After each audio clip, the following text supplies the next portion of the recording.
What up, YouTube? I already know. Big Lou tapping back in. One more again.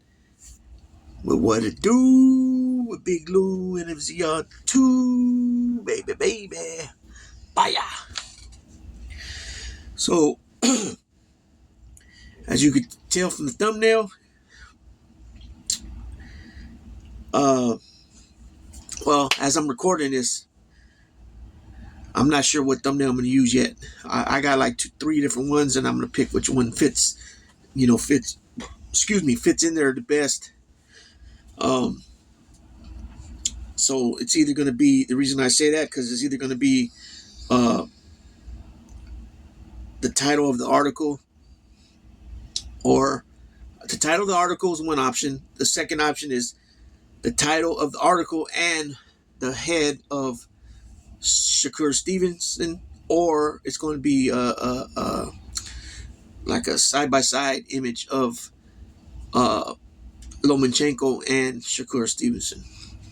So the reason why I'm making this little video, and I've been meaning to make more more boxing videos on not so much this subject, these particular individuals, but many different individuals in the boxing scene, because we got so many different guys being called out by different guys from different divisions, not even the same weight class. We're talking about 2 weight classes difference, even 3 weight classes difference, but I'll get more into that. And then, since also some guys have won, some guys have lost. Speaking of, in the light heavyweight division, the new undisputed champion, and how that scenario played out, and how certain somebody is wants to get run backs, and I'm not going to get into details about that video, because that's not what this is about. Just giving a little background of the ideas of some content that I'm going to put out when it comes to boxing. Still looking forward to doing the live stream with Mikey DeLeonardo Jr. Matter of fact, I'll give him maybe text him tomorrow and see what's going on. We can pick a date, because we've been supposed to make another live stream regarding that. Regarding doing a live stream in boxing, since so much has played out and happened in the last couple of months in boxing, right? So this video is regarding Shakur Stevenson coming out and making a statement regarding a current world champion. This guy's held many belts over his short career. Because he started late. You know what I mean? He became a world champion, I think, within 3 fights or something like that. But he has a ton of amateur fights. I think like 400 or 500 amateur fights, something like that.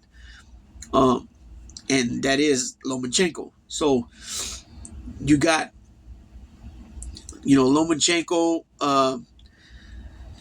If we take it back, a few years back, he lost to Teofimo Lopez, and Teofimo Lopez was at the time the IBF lightweight champion, and he went ahead and took the belts that Lomachenko had, right? And Teofimo Lopez fought a good fight, but then later after the fight, it was said something about Lomachenko had an issue with his shoulder, I think. And you can tell in the video, not the video, but the fight, that, Lopez was beating him to the punch, and, and he was in command of the rounds. When it got to a certain round, later in the fight, the second half, a little past the second half of the fight, you started seeing Lomachenko come alive a lot more, because he knew he was down, I think, and his corner knew he was down, and, told him in Ukrainian, about, you got to put the pedal to the metal, buddy, and, start stacking up some points, if not get a KO, or TKO. And, but then, like I said, later on it was reported that he had a bad shoulder. So anyways, Teofimo Lopez wins all those belts, and then Devin Haney was given the WBC, and that's why they call him an email champion at that time. Eventually, fast forward, Devin Haney ends up taking all those belts, right? Because Lopez ends up fighting Kambosos. Kambosos beats him, and then it comes out after that fight that Lopez was,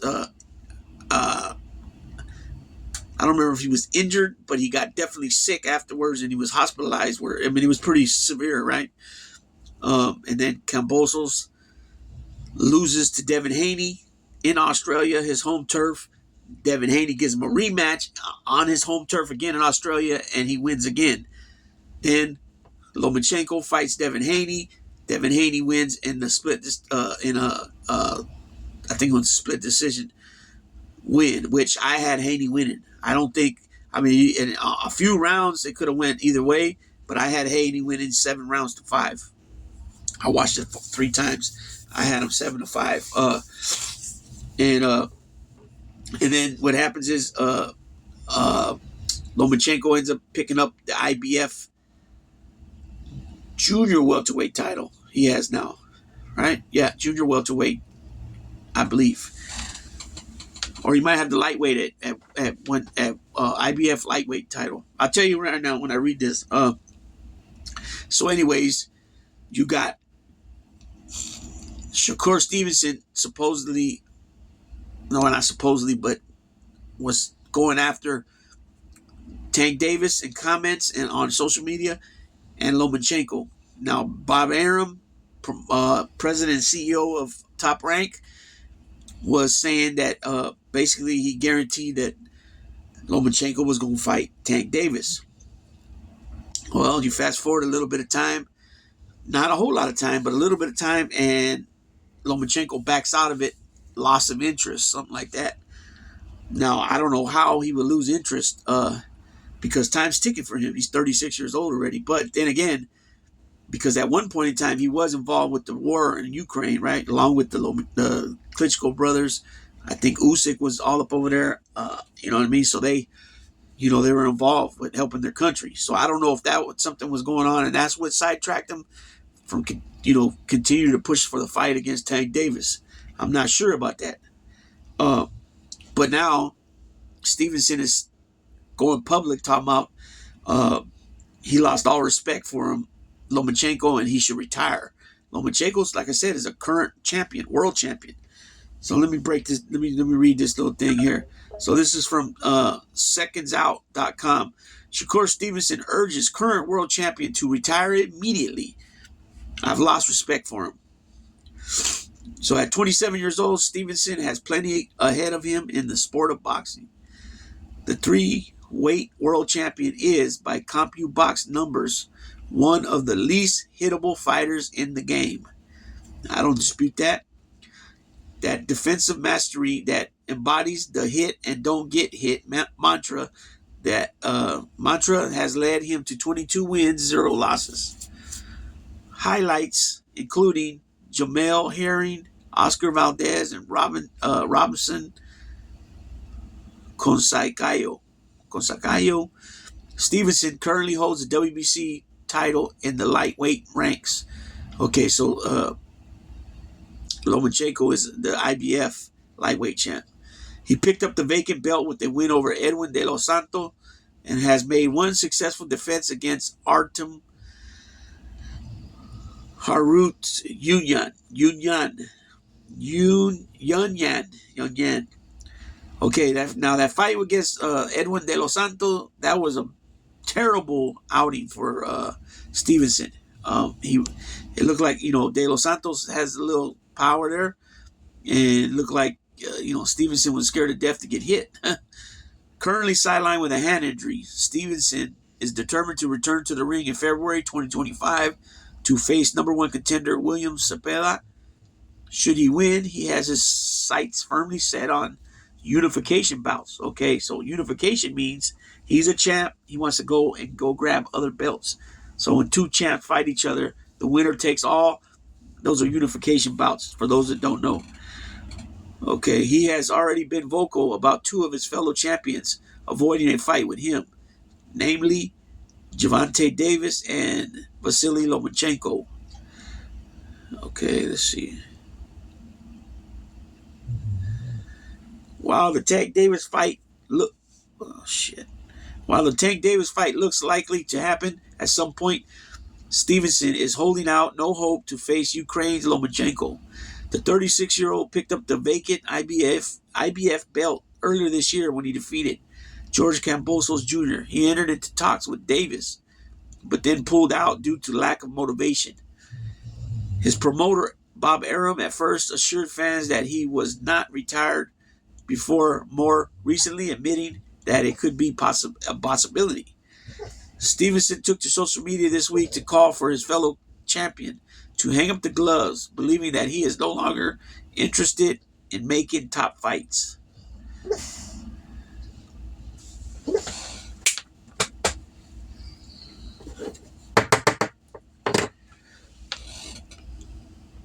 In a recent interview with Boxing News,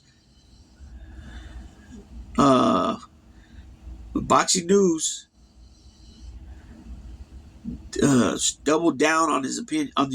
I'm kind of over it. I think he's soft. At that last fight, he pushed up on me and was talking kind of reckless, but then he don't want to get in the boxing ring and square off. I have respect for him for what he done in the sport of boxing, but lately I lost a lot of respect for him. I don't even see the point of him boxing if he's gonna fight me or Tank. What's the point? What are you doing? I get what he's saying there, but you know what? At the same time, people can say, hey, I think you're soft the way you fought against Edwin De Los Santos. Lomachenko is also a 3-division champion in the pro ranks after being one of the most successful amateurs the sport has ever seen. He is considered by many as one of the most skillful fighters both of his era and in history. He is currently in his home country aiding the efforts against the Russian invasion. Okay, there it is there, see? So he's aiding the efforts against the Russian military invasion, So that had to be key for him to lose motivation. What's more important to somebody?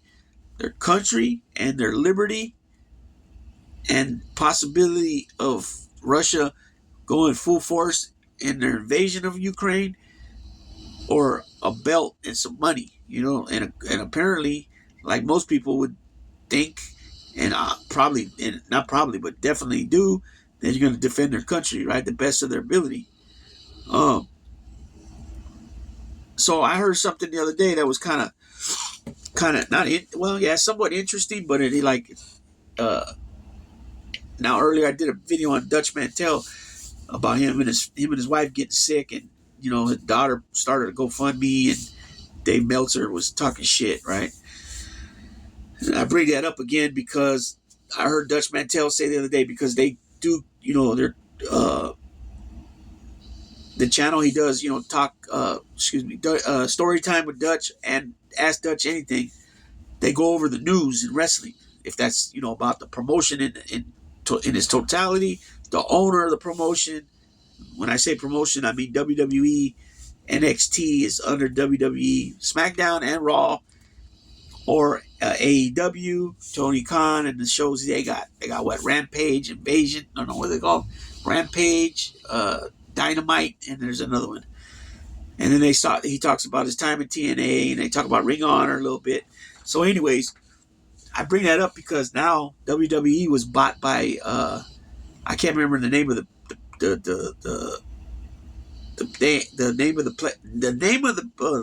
the promotion or whatever that bought them, but they also own part of. They're also have a big interest in UFC. You know what I'm saying? Even though Dana White runs it, because the company went public, I guess as part of it, they got a board, whatever. So you got, like I said, you got WWE, you got UFC, and Dutch made a comment about, I guess because Dana had made some comments way back when about wrestling and people talking shit, and it's not going to be like UFC, something like that. But it was an old statement he made when they barely bought the company or whatever. And Dutch had brought that up. But the reason I'm talking about this is because Dutch made a point that UFC is getting like wrestling when it comes to the old school wrestling promos. and still what they do today. And the reason why I say old school is because now, like with WWE, they got writers that write your promo. And when I say promo, if you guys don't know what that is, that means your little interview, like your little your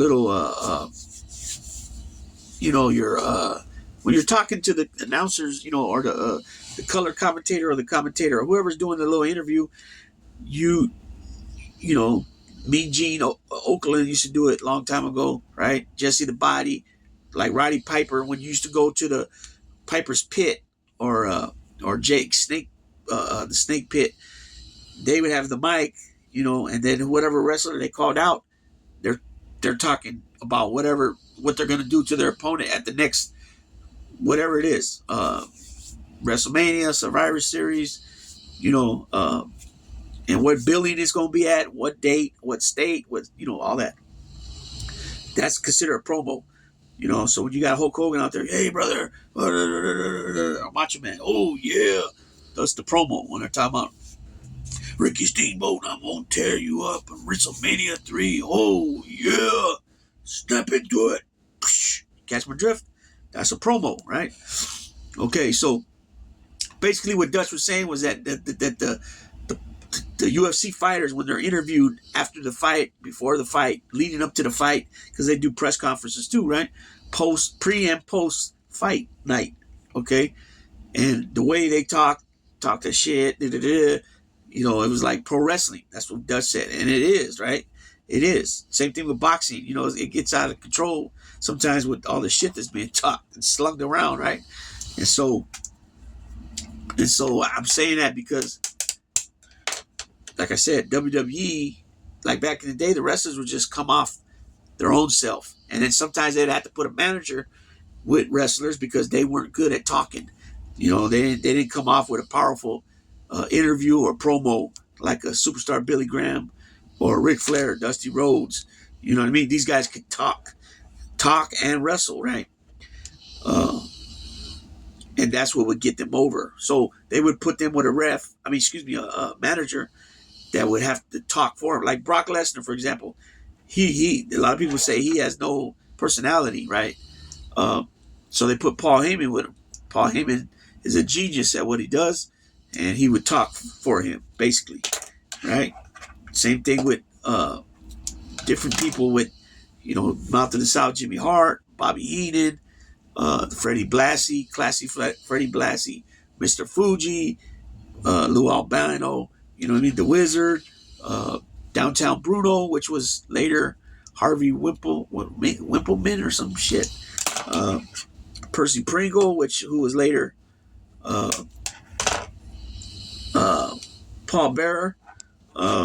You had Gary Hart, you had Paul Jones.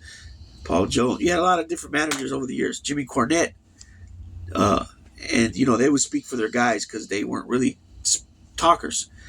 And that would get them over with the crowd, with the fans, right? It'd either get them the heat, it would get them over as the baby face, or get them the heat as the heels with the crowd, right? With the fans.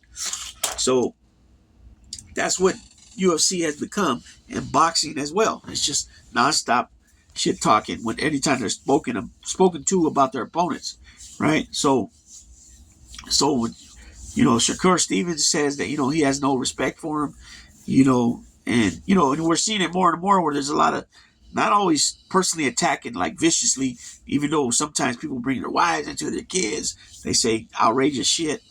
But then at the end of the fight, after the fight, they're over there, oh man, good job, man. Oh, so and so, he's a hell of a fighter, man. He's got heart. He wouldn't stay down. He kept getting up.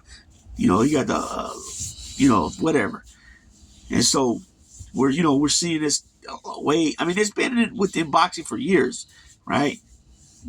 Roberto Duran with Leonard, with Mayorga, with De La Hoya, Vargas and De La Hoya. You know what I'm saying?